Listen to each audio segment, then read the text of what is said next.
বাঁধগুলা যে পড়ে গেছে এটার জন্য মানুষ অনেক দুর্ভিক্ষের মধ্যে থাকে, মানুষ অনেক কষ্টের মধ্যে থাকে। আমরা চাচ্ছি যে এটা স্থায়ীভাবে যেন এই বাঁধটা যেন কাজটা কমপ্লিট করে।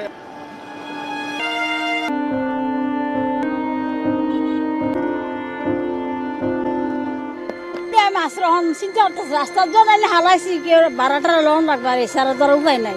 ঘরেতে কিছুই পাই বার করে আনতে পারি নাই আমরা। রাতে 9টা-10টার দিকে পানিটা ওভার বেড়ে গেছে, আর দিনে কিন্তু পানিটা বাড়ে নাই।